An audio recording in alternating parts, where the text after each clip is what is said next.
नमस्कार। तो हमने जो बीएस मेमोरियल विद्यालय मौन मगरिया की तरफ से जो सामान्य ज्ञान प्रतियोगिता करवाई गई थी, उनके जो सीनियर वर्ग का जो पेपर हुआ था 50 क्वेश्चन का, उनके आंसर के बारे में आज चर्चा करने जा रहे हैं। तो हमारा जो पहला क्वेश्चन था वह राजस्थान का क्षेत्रफल पूछा गया था और वर्ग मील में पूछा गया था। तो हम लोग क्या करते हैं कि हमेशा इसको वर्ग किलोमीटर में याद करते हैं। यहाँ बच्चों के पहले क्वेश्चन में ये क्वेश्चन जो दिया गया था बड़ा सोच समझ करके दिया गया था कि बच्चे यहाँ कंफ्यूज होंगे और सही आंसर जान पाएंगे। तो आज हम उसी से संबंधित जो सही आंसर है उस पर हम चर्चा करने जा रहे हैं। तो इसका जो सही आंसर है वो आपका रहेगा 132,139 132,139 वर्ग मील, ये इसका सही आंसर था। दूसरे क्वेश्चन की बात करें तो दूसरा क्वेश्चन जो हमारा है वह पूछा गया था कि गलत कथन का चयन करें। तो गलत कथन का चयन करते समय हमें हर एक जो ऑप्शन है उस पर गौर करना होता है। तो इसमें जो हमारा ऑप्शन नंबर डी है, जिसमें गंगटोक की राजधानी सिक्किम लिखा हुआ है, ये गंगटोक की राजधानी सिक्किम नहीं है, इसका उल्टा लिखा हुआ था। तो जिसके कारण आप लोग कंफ्यूज हुए और सही आंसर जो इसका है यही था, गंगटोक की राजधानी सिक्किम है, जबकि क्वेश्चन ऐसा होना था कि सिक्किम की राजधानी गंगटोक है। बाकी ऑप्शन की बात करें तो विश्व की सबसे लंबी नदी नील नदी है, ये सही है। उगते हुए सूर्य का देश जापान है, ये सही है। और भारत का राष्ट्रीय खेल हॉकी है, ये भी इसका सही आंसर था, जो डी में दिया हुआ है, गंगटोक की राजधानी सिक्किम है। नेक्स्ट क्वेश्चन जो है वो राजस्थान राज्य अभिलेखागार कहाँ स्थित है, ये पूछा गया था। तो इसका सही आंसर जो है हमारा वो रहेगा बीकानेर में। सही आंसर बीकानेर में। नेक्स्ट जो हमारा क्वेश्चन है वो नेक्स्ट जो हमारा क्वेश्चन रहेगा वो था शेरगढ़ अभ्यारण्य नदी के किनारे स्थित है। तो यहाँ पर नदी पूछी गई है कि शेरगढ़ अभ्यारण्य जो है वो किस नदी पर है। तो हमारा सही आंसर रहेगा वो परवन नदी। कौन सा रहेगा? परवन नदी। परवन नदी जो है वहाँ पर शेरगढ़ अभ्यारण्य बना हुआ है, ये इसका सही आंसर था। नेक्स्ट क्वेश्चन हमारा है दुर्ग व उससे संबंधित जिलों से संबंधित ये क्वेश्चन था, जिसमें ये पूछा गया था कि कौन सा जोड़ा गलत है, कौन सा गलत है, ये पूछा गया। तो इसका जो सही आंसर हमारा रहेगा वो रहेगा नाहरगढ़ अलवर। नाहरगढ़ अलवर में नहीं है, ये हमारा जयपुर में स्थित है। बाकी जो ऑप्शन है वो बिल्कुल सही थे। नेक्स्ट जो हमारा क्वेश्चन है वो हुरडा सम्मेलन से संबंधित पूछा गया। हुरडा सम्मेलन का आयोजन जो भीलवाड़ा में हुआ था वो कब हुआ? इसका जो सही हमारा आंसर रहेगा वो रहेगा, आप बताओ पहले। तो इसका जो सही आंसर हमारा है 17 जुलाई 1734 रहेगा। 17 जुलाई 1734 रहेगा। नेक्स्ट जो हमारा क्वेश्चन था वो था कि 2011 की जनगणना के अनुसार राजस्थान की साक्षरता दर पूछी गई। तो इसमें हमारी जो साक्षरता दर है वो ऑप्शन नंबर डी में है, जो आपका 66.11 ये आपका बिल्कुल सही आंसर है। ये 2011 की जनगणना के अनुसार राजस्थान की साक्षरता दर है। इस नेक्स्ट वाला जो हमारा क्वेश्चन था वो कुछ इस प्रकार से है, 1857 की क्रांति से संबंधित है। इसमें पूछा गया कि 1857 की क्रांति की जो देवी है, ऐसी देवी जिसके कि 10 सिर और 54 हाथ है, वो कौन सी माता है? तो आहुआ के ठाकुर की जो कुल देवी थी 1857 के क्रांति, जो आहुआ के ठाकुर आप लोग पढ़ते हो, उनकी जो कुल देवी है वो ही 1857 की क्रांति की आपकी कुल देवी के नाम से या क्रांति की देवी के नाम से जानी जाती है, जिसे सुगाली माता के नाम से जाना जाता है। ये आपका आंसर बिल्कुल सही था। नेक्स्ट हमारा जो क्वेश्चन है गलत युग्म का चयन करें। गलत युग्म का चयन करें। यहाँ पर देखना है, चारों ऑप्शन को बड़ा आराम से पढ़ना है, फिर एक उत्तर सही उत्तर आपको चूज करना है। तो यहाँ पर भारत के प्रथम राष्ट्रपति राजेंद्र प्रसाद सही है, भारत के प्रथम प्रधानमंत्री जवाहरलाल नेहरू सही है, भारत के प्रथम उपराष्ट्रपति एस राधाकृष्णन ये भी सही है, जबकि भारत के प्रथम गृह मंत्री भीमराव अंबेडकर ये ऑप्शन गलत हो गया और इसमें गलत ही चूज़ करना था। तो गलत के हिसाब से डी ऑप्शन आपका बिल्कुल सही रहेगा। जिन्होंने ये उत्तर दिया वो उनका सही है। नेक्स्ट क्वेश्चन, तेरह ताली नृत्य का संबंध किस लोक देवता से है? तेरह ताली नृत्य का संबंध किस लोक देवता से है ये पूछा गया। तो यहाँ पर आपका सही उत्तर रहेगा रामदेव जी। कौन सा रहेगा? रामदेव जी। रामदेव जी से संबंधित है तेरह ताली नृत्य। और भी रामदेव जी से संबंधित कुछ क्वेश्चन बनते हैं, जैसे कि इनकी ध्वजा जो होती है उनको नेजा नाम से जाना जाता है, नेजा। और 24 बाणियाँ भी रामदेव जी की एक रचना है। इसलिए कई बार पूछा जाता है कि राजस्थान के कौन से लोक देवता कवि भी थे, तो आपका सही उत्तर रहेगा रामदेव जी। नेक्स्ट, निम्नलिखित कथनों पर विचार करें। निम्नलिखित कथनों पर विचार करें। आपको आराम से ऑप्शन पढ़ने हैं और फिर सही चूज करने हैं। तो उसमें पहला जो है आपका संसद का प्रथम सदन लोकसभा है। संसद का प्रथम सदन लोकसभा है, यह सही है। दूसरा, संसद का निम्न सदन लोकसभा है, ये भी आपका सही है। और तीसरा, संसद का स्थायी सदन राज्यसभा है, ये कथन भी आपका सही है। तो ये तीनों कथन सही है और तीनों कथन सही होने पर आपके इनमें से 1, 2, 3 सही है, ये ऑप्शन बिल्कुल सही रहेगा। नेक्स्ट बात करें। नेक्स्ट आपका जो क्वेश्चन है वो अमलानंद घोष द्वारा कालीबंगा सभ्यता की खोज कब की गई?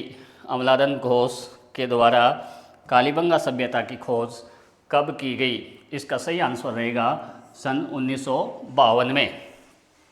सन 1961 की बात करें तो सन 1961 से 69 तक, सन 1961 से सन 1969 तक इस कालीबंगा सभ्यता की खुदाई की गई थी, जबकि इसकी खोज जो की गई वो अमलानंद घोष द्वारा 1952 में की गई। कई बार 1952-53 लिखा होता है, वो भी ऑप्शन सही होता है। नेक्स्ट जो आपका क्वेश्चन है वो रहेगा पक्षियों का महाद्वीप। पक्षियों का महाद्वीप किस महाद्वीप को कहा जाता है?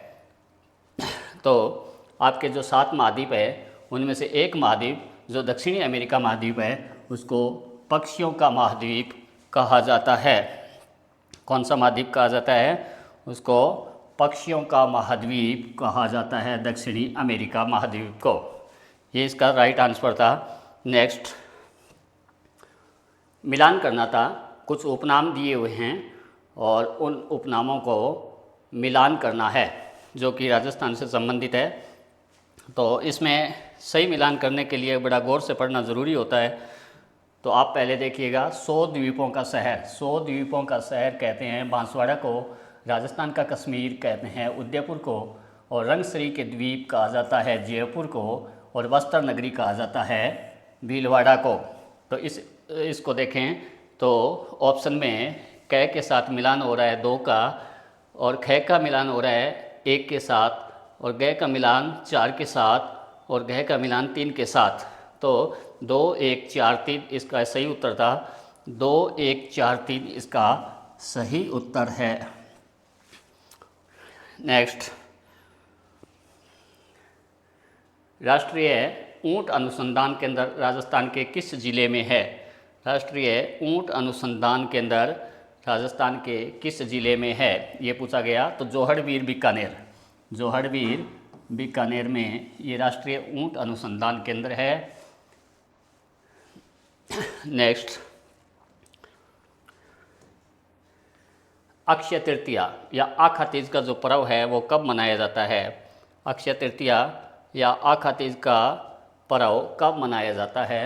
ये उल्लेखनीय है कि राजस्थान में आखा तीज के दिन, या जिसको अक्षय तृतीया के नाम से जाना जाता है, इस दिन सर्वाधिक बाल विवाह भी होते हैं। और ये क्वेश्चन कई बार पूछा गया कि सर्वाधिक बाल विवाह कब होते हैं, तो उसका उत्तर जो है वो अक्षय तृतीया या आखा तीज रहेगा।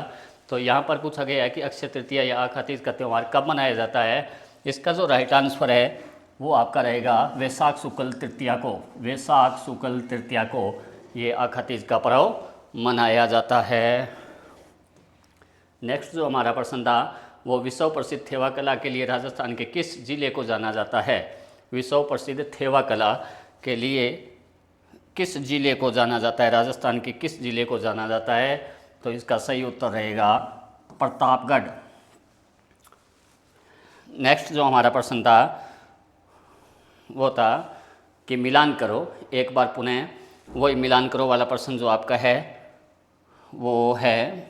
तो इसमें ब्लू सिटी, कंफ्यूज नहीं होना है, ब्लू सिटी आपका जोधपुर को कहा जाता है, राजस्थान का अंडमान जैसलमेर को कहा जाता है, पूर्व का पेरिस जयपुर को कहा जाता है और भारत का मक्का अजमेर को कहा जाता है। तो इसका मिलान करें तो 1 2 3 4 यानी क ख ग का ऑप्शन जो है वो 1 2 3 4 वाला सही रहेगा। तो 1 2 3 4 ए ऑप्शन में आ रहा है, ये आपका उत्तर बिल्कुल सही था। नेक्स्ट, असत्य कथन का चयन करना था कि जो कथन इनमें से गलत है उसका चयन करें। देखिएगा, राजस्थान की सर्वाधिक वर्षा वाला जिला झालावाड़, ये उत्तर, ये आपका जो वो सही है, ये गलत नहीं है, ये सही है, तो ये सही रहेगा। और इसके अलावा राजस्थान का सर्वाधिक वन क्षेत्र वाला जिला उदयपुर है, ये भी कथन सही है। डी ऑप्शन पर आते हैं, राजस्थान का सर्वाधिक साक्षरता वाला जिला कोटा है, ये भी सही है। जबकि राजस्थान का सर्वाधिक पशु संपदा वाला जिला नागौर नहीं बाड़मेर है। तो इस हिसाब से असत्य कथन की अगर बात करें तो आपका स ऑप्शन बिल्कुल सही रहेगा। नेक्स्ट हमारा जो क्वेश्चन है वो राजस्थान का राजकीय खेल पूछा है, क्रिकेट, फुटबॉल, बास्केटबॉल या सतोलिया। तो इसका जो उत्तर है वो आपका रहेगा बास्केटबॉल इसका सही उत्तर है। राजस्थान का राजकीय खेल बास्केटबॉल। नेक्स्ट हमारा क्वेश्चन जो है वो राजस्थान के प्रथम निर्वाचित मुख्यमंत्री पूछा है। निर्वाचित मुख्यमंत्री यानी विधानसभा के गठन के बाद जो प्रथम मुख्यमंत्री बने थे चुनाव के बाद, तो निर्वाचित मुख्यमंत्री की अगर बात करें तो आप लोगों ने लगभग पढ़ा है, फिर भी कई बार कंफ्यूज हो जाते हैं। तो इसका जो सही आंसर रहेगा वो रहेगा टीकाराम पालीवाल। कौन थे? टीकाराम पालीवाल। नेक्स्ट, राजस्थान की पूर्व से पश्चिम लंबाई पूछी है। पूर्व से पश्चिम, देखिएगा, पूर्व से पश्चिम वाली जो लंबाई पूछी है, 2 क्वेश्चन आते हैं यहाँ से कि उत्तर से दक्षिण और पूर्व से पश्चिम। तो पूर्व से पश्चिम की जो आपकी रहेगी वो रहेगी 869 और उत्तर से दक्षिण की अगर बात करें राजस्थान की तो वो रहती है 826 किलोमीटर। इस प्रश्न में जो पूछा गया वो पूर्व से पश्चिम पूछा गया, तो 869 किमी बिल्कुल सही उत्तर है। नेक्स्ट, राजस्थान में होने वाली मावठ वर्षा से किस फसल को फायदा होता है, ये पूछा गया है। ये शीतकाल में होने वाली वर्षा है। शीतकाल में होने वाली वर्षा को राजस्थान में मावठ नाम से जाना जाता है और शीतकाल में आपकी रवि की फसल होती है। तो इनमें से जो रवि की फसल है उसी को ज़्यादा फायदा होगा। तो इसका जो सही आंसर रहेगा वो आप सोचिएगा, आप लोगों ने रवि की फसलें पढ़ी होगी, तो रवि की फसलों में इनमें जो उत्तर है वो है गेहूँ, और गेहूँ को ही सर्वाधिक फायदा मावठ की वर्षा से होता है। कई बार प्रश्न पूछा जाता है कि राजस्थान में होने वाली शीतकालीन वर्षा को किस नाम से जाना जाता है, तो वो आपका उत्तर होता है वहाँ पर मावठ नाम से जाना जाता है। इसे ही दूसरे शब्दों में आपकी सुनहरी बूंदों के नाम से भी जाना जाता है, गोल्डन ड्रॉप्स के नाम से भी जाना जाता है। और भूमध्य सागर, ये जो आपकी मावठ है, ये इसका उत्पत्ति स्थल अगर पूछे तो भूमध्य सागर जो है वो इसका उत्पत्ति स्थल है मावठ वर्षा का। नेक्स्ट, राजस्थान में स्थित सर्वाधिक ऊंची चोटी गुरु शिखर की ऊंचाई पूछी है। ऊंचाई कितनी है? गुरु शिखर जो अरावली की सबसे ऊंची चोटी है राजस्थान में स्थित, तो उसकी ऊंचाई पूछी है। तो मीटर में पूछा है, तो मीटर में 1722 इसका सही उत्तर है।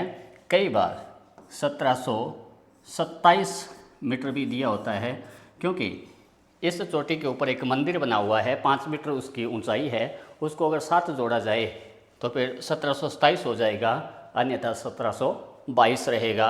ये इसका सही आंसर था। नेक्स्ट, राजस्थान की कामधेनु पूछा है कि राजस्थान की कामधेनु किसे कहा जाता है।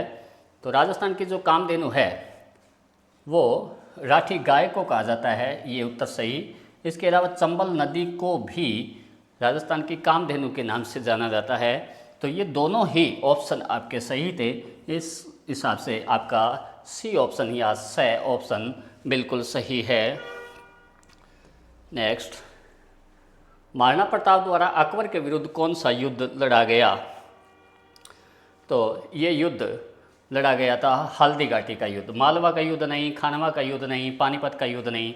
तो इसका जो सही आंसर है वो आपका है हल्दी घाटी का युद्ध, महाराणा प्रताप द्वारा अकबर के विरुद्ध लड़ा गया था। अकबर के उस समय सेनापति मान सिंह थे और महाराणा प्रताप ने ये युद्ध 1576 में लड़ा, 21 जून को। नेक्स्ट,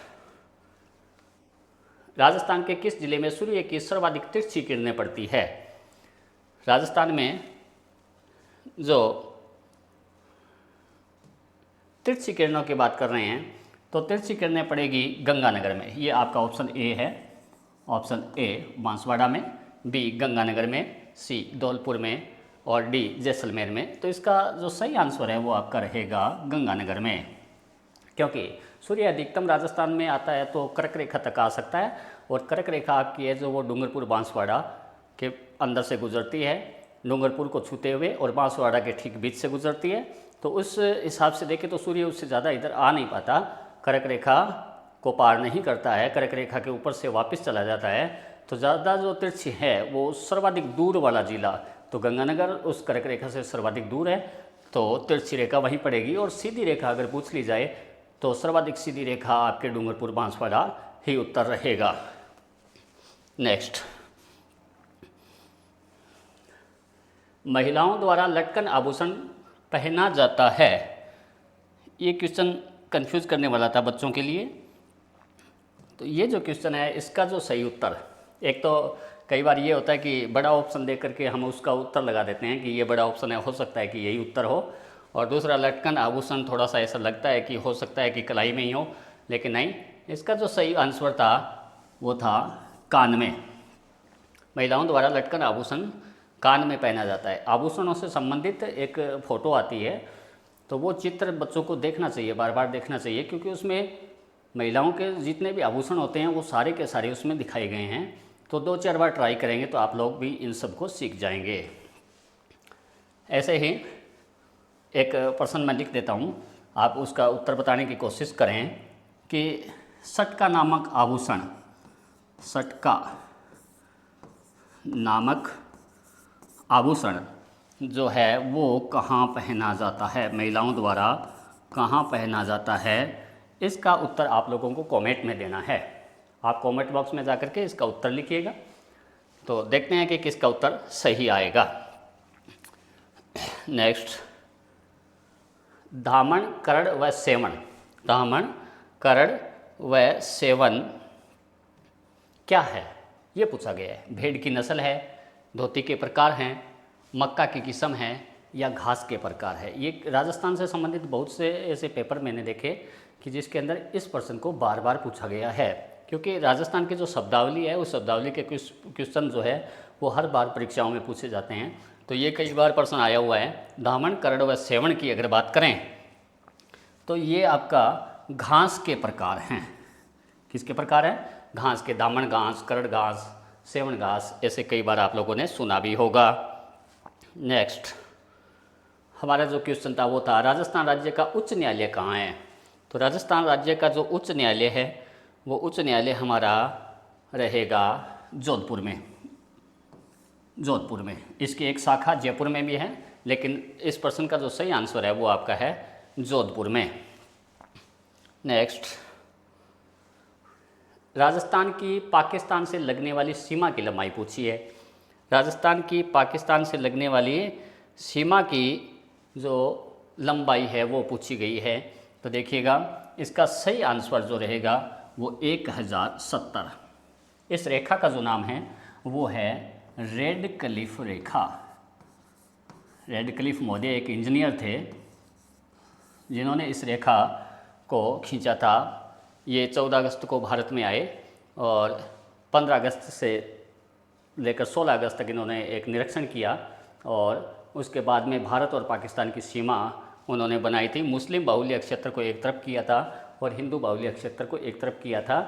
आपको ऐसा पता होना चाहिए कि पश्चिम बंगाल जो था उसे भी पहले पूर्वी पाकिस्तान के नाम से जाना जाता था। इंदिरा गांधी के प्रयासों से वो आज़ाद हुआ और वो एक नया देश बना था। तो उससे पहले भी वहाँ की जो सीमा थी उसको भी रेड क्लिफ के नाम से जाना जाता था। आजकल इसकी जो रेड क्लिफ की लंबाई है वो राजस्थान में पूछी है तो 1070, और पूरे भारत की अगर बात करें जम्मू कश्मीर से लेकर के और गुजरात तक तो वो 3310। कितनी है? 3310। कई किताबों में 3300 दी हुई है और कईयों में 3310। ये 3310 आपका सही आंसर रहेगा। दोनों ऑप्शन में कभी भी नहीं आते तो कोई दिक्कत नहीं है, लेकिन राजस्थान की अगर बात करें तो 1070 इसका सही आंसर रहेगा। नेक्स्ट हमारा जो प्रश्न था वो था गलत कथन का चयन करें। गलत कथन कौन सा है? ये राजस्थान के जो चारों कोने हैं, उत्तरी, दक्षिणी, पूर्वी, पश्चिमी, वहाँ के जो गांव हैं उन गांव से संबंधित प्रश्न पूछा गया। तो देखते हैं कि इनमें से कौन सा गलत है। देखिएगा, राजस्थान का सबसे उत्तरी गांव और सबसे पूर्वी गांव और सबसे पश्चिमी गांव का जिक्र करें तो सबसे उत्तर के अंदर जो गांव है वो गंगानगर का कोणा गांव है। और पश्चिमी की बात करें तो पश्चिम में सम गांव सही उत्तर है, सम रहेगा। और राजस्थान के दक्षिणी की बात करें, बिल्कुल दक्षिण में बोरकुंड गांव सही है। और अगर पूर्वी गांव की बात करें, बोरकुंड गांव आपका बांसवाड़ा का है, सम गांव आपका जैसलमेर का है। और पूर्वी की बात करें तो धौलपुर का गांव आएगा, यहाँ सिरोज गांव लिखा हुआ है जो बिल्कुल गलत आंसर है। बाकी आपके सही आंसर है सिलाना। धौलपुर की राजाखेड़ा तहसील का सिलाना गांव जो आपका है वो इसका पूर्वी गांव है, सिरोज गांव नहीं है। तो सिरोज यहाँ पर ये उत्तर बिल्कुल गलत रहेगा। नेक्स्ट, निम्नलिखित में से राजस्थान का कौन सा जिला अंतर्राष्ट्रीय सीमा नहीं बनाता? अंतर्राष्ट्रीय मतलब दूसरे देश के साथ सीमा नहीं बनाता है, उसका जिक्र कर रहे हैं। तो यहाँ पर इसका जो आंसर रहेगा वो रहेगा जोधपुर। कौन सा रहेगा? जोधपुर। क्योंकि ये बाकी तो सारी गंगानगर, बीकानेर और बाड़मेर है वो सीमा बनाते हैं, जबकि जोधपुर सीमा नहीं बनाता है। तो 33 नंबर प्रश्न का डी उत्तर बिल्कुल सही है। नेक्स्ट, निम्नलिखित में से कौन सा एक स्थान हनुमानगढ़ जिले में नहीं है? ये प्रश्न पूछा गया था। आप हनुमानगढ़ जिले के निवासी हो तो आपको ये पता तो होना ही चाहिए। तो धार्मिक स्थल गोगामेड़ी जो नौहर में है, नौहर तहसील में है, तो ये बिल्कुल सही आंसर है। कालीबंगा सभ्यता ये भी बिल्कुल हनुमानगढ़ में है, ये भी सही है।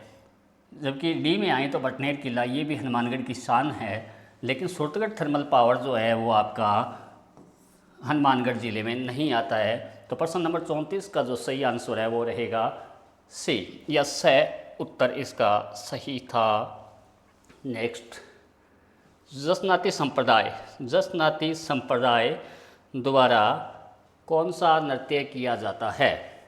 ये जसनाती संप्रदाय द्वारा किए जाने वाले नृत्य की बात कर रहा है। तो इनमें जो उत्तर है वो आपका रहेगा अग्नि नृत्य। कौन सा? अग्नि नृत्य। अग्नि नृत्य जसनाती संप्रदाय द्वारा किया जाता है। कतरी आसर बीकानेर इनकी प्रधान पीठ। ढोल नृत्य की बात करें तो ढोल नृत्य आपका जालोर का प्रसिद्ध है। और बम नृत्य की बात करें तो बम नृत्य भरतपुर का प्रसिद्ध है। जबकि चरी नृत्य की बात करें तो चरी नृत्य अजमेर में गुर्जर महिलाओं द्वारा किया जाता है। गुर्जर महिलाओं द्वारा इसको किया जाता है। तो जसनाती संप्रदाय की बात करें तो अग्नि नृत्य इनका प्रमुख नृत्य है। नेक्स्ट, राजस्थान से लोकसभा के लिए कितनी सीटें निर्धारित है? ये पूछा गया। देखिए, राजस्थान से लोकसभा के लिए कितनी सीटें निर्धारित है? तो लोकसभा के लिए जो सीटें हैं वो आपकी रहेगी 25। अगर 200 की बात करें तो ये तो राजस्थान की विधानसभा के लिए सीटें हैं। जबकि 10 की बात करें तो ये राजस्थान से राज्यसभा की सीटें हैं। 25 लोकसभा के लिए है। अगर राजस्थान में विधानमंडल बनता है तो उसकी सीटें लगभग 66 होगी। तो इसका जो लोकसभा के लिए सीटों की बात करें तो वो 25 आंसर सही रहेगा। नेक्स्ट, राजस्थान विधानसभा को विघटित करने का अधिकार किसको प्राप्त है, ये पूछा गया। तो राजस्थान विधानसभा जो है या कोई भी राज्य की जो विधानसभा होती है तो उसको विघटित करने का अधिकार किसके पास होता है, ये पूछा गया। तो ये पॉलिटिकल से संबंधित क्वेश्चन है। इसका जो सही आंसर रहेगा वो रहेगा राज्यपाल। कौन सा? राज्यपाल। मुख्यमंत्री के पास नहीं होता। और विधानसभा अध्यक्ष की बात करें तो किसी भी विधानसभा को स्थगित करने का, कुछ समय के लिए रोकने का अधिकार जो है वो आपका विधानसभा अध्यक्ष के पास होता है, लेकिन विघटित करने का अधिकार केवल राज्यपाल को पास रहेगा। नेक्स्ट,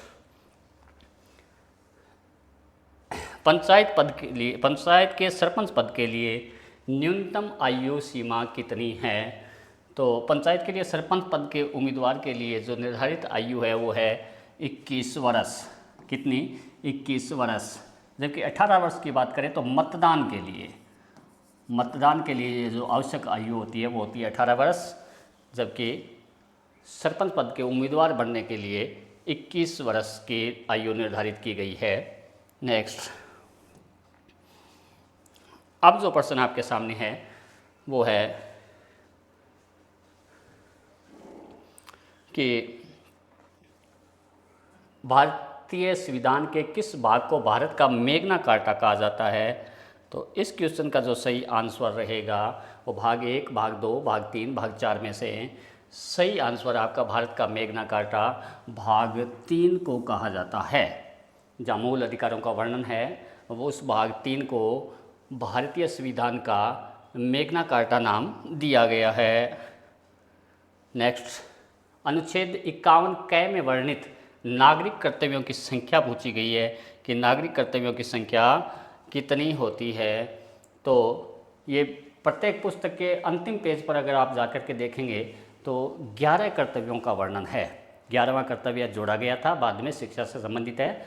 6 से 14 वर्ष के बालकों को शिक्षा देने का जो अधिकार है, शिक्षा लेने का जो अधिकार है वो दिया गया है। और आपके हर पुस्तक के अंतिम पेज के ऊपर इन कर्तव्यों का वर्णन है। उन कर्तव्यों को आप लोगों को पढ़ना चाहिए। सही उत्तर रहेगा डी, 11। नेक्स्ट, भारत का प्रधानमंत्री होता है, यहाँ पूछा गया है कि भारत का प्रधानमंत्री, क्योंकि भारत में लोकतंत्र है तो लोकतंत्र में क्या होता है, भारत का प्रधानमंत्री क्या होता है? क्या वो चयनित होता है, क्या वो नियुक्त होता है, क्या वह वंशानुगत होता है या वो मनोनीत होता है? तो इसका ये प्रश्न बहुत बार पूछा गया, बहुत ही बार पूछा गया है। तो आप ध्यान रखेंगे कि इसकी नियुक्ति राष्ट्रपति करते हैं, आपको पता है। तो ये नियुक्त होते हैं।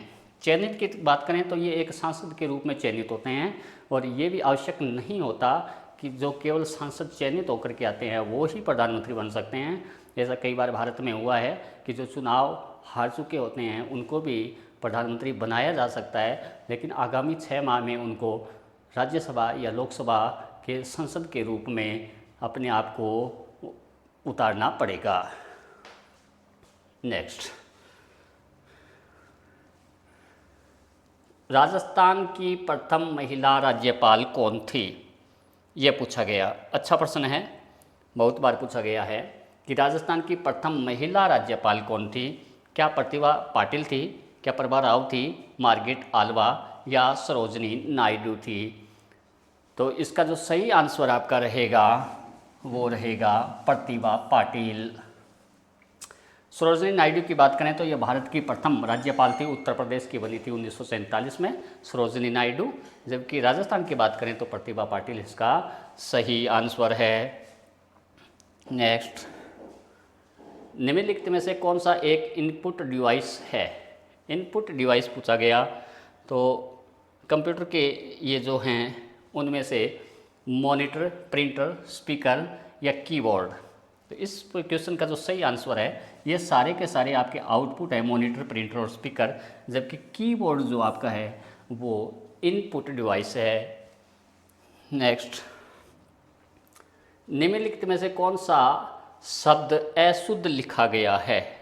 कौन सा शब्द अशुद्ध लिखा गया है, ये पूछा गया। तो कौन सा शब्द अशुद्ध लिखा गया है?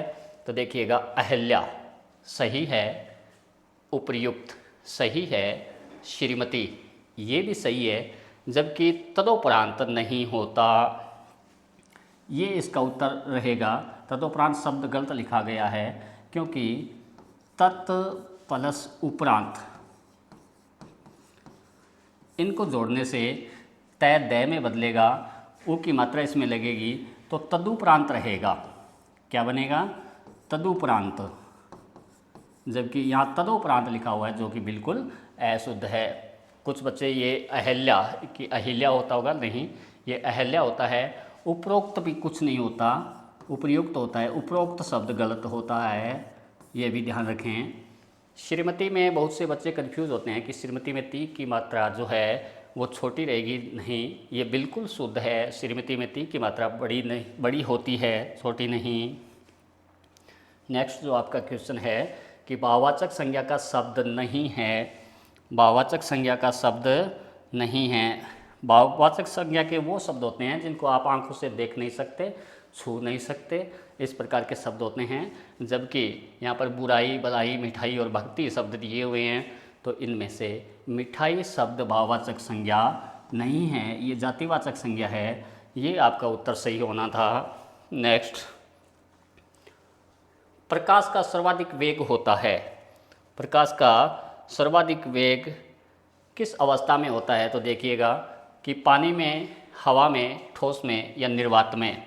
इस क्वेश्चन का जो सही आंसर है वो निर्वात, यानी बिना हवा का जो स्थान होता है उसमें सर्वाधिक प्रकाश का वेग होता है, इन 4 ऑप्शन के हिसाब से। नेक्स्ट, एक स्वस्थ व्यक्ति का सामान्य तापमान पूछा है कि सामान्य तापमान कितना होता है। तो ये जो क्वेश्चन है इसमें भी बच्चे इसलिए कंफ्यूज हो गए क्योंकि 37 सब लोगों ने पढ़ रखा होता है कि 37 डिग्री सेंटीग्रेड, जबकि ये फ़ारेनहाइट में पूछा गया था। ध्यान दीजिएगा कि 97 से लेकर 99 डिग्री फ़ारेनहाइट जो होता है वो एक सामान्य व्यक्ति का तापमान होता है, शरीर का तापमान होता है। तो इसके बीच की जो अवस्था है वो 97.5 दी हुई है। वैसे इसका अगर पर्टिकुलर देखें तो 98.6, कितना? 98.6 इसका बिल्कुल होता है राइट आंसर, जबकि इसके बीच की अवस्था 97.5 दी हुई है, तो ये आपका सही उत्तर था। नेक्स्ट, राम श्याम का भाई है, महेश राम का पिता है और जगत प्रिया का भाई है और प्रिया श्याम की पुत्री है, तो जगत का चाचा कौन है? ये आपका रीजनिंग का क्वेश्चन था, जिसको थोड़ा सा सोच विचार करने के पास आप सही उत्तर निकाल सकते थे, और आपने निकाला सही उत्तर, वो था आपका राम। यानी जगत का चाचा पूछा है तो जगत का चाचा कौन हो गया? राम हो गया, ये इसका सही आंसर था। नेक्स्ट, नीला ग्रह कौन सा है? नीला ग्रह कौन सा है? इस क्वेश्चन को जिसने गलत किया वो बिल्कुल गलत बात है, क्योंकि जिस ग्रह को नीला ग्रह कहा जाता है उसी पर तो हम रहते हैं, और इसका सही आंसर जो था वो पृथ्वी, इसका सही आंसर था पृथ्वी। नेक्स्ट, आज का अंतिम जो क्वेश्चन है वो इस प्रकार से है। इंग्लिश का एक क्वेश्चन था, मैनी ब्रिड्स वर सिटिंग, रेगिस्तान देकर के फिर पूछा ए ट्री। तो इसका जो सही आंसर, बहुत से बच्चों ने यहाँ प्रयास किया करने का, लेकिन कंफ्यूज हो गए होंगे कि ऑन द ट्री आएगा, लेकिन नहीं, इसका जो सही आंसर था वो था इन द ट्री, ये इसका सही आंसर था। तो इस प्रकार से आज के जो अपने ये 50 क्वेश्चन थे वो 50 क्वेश्चन होते हैं पूरे। और नेक्स्ट फिर अपने कभी जो सामान्य ज्ञान की प्रतियोगिता होगी तो उसके फिर आंसर की मैं लगवाने का प्रयास करूँगा। और इस अपने वीडियो को लाइक करें और शेयर करें, सभी बच्चों को फ़ायदा हो, ऐसी मैं आपसे गुजारिश करता हूँ। नमस्कार।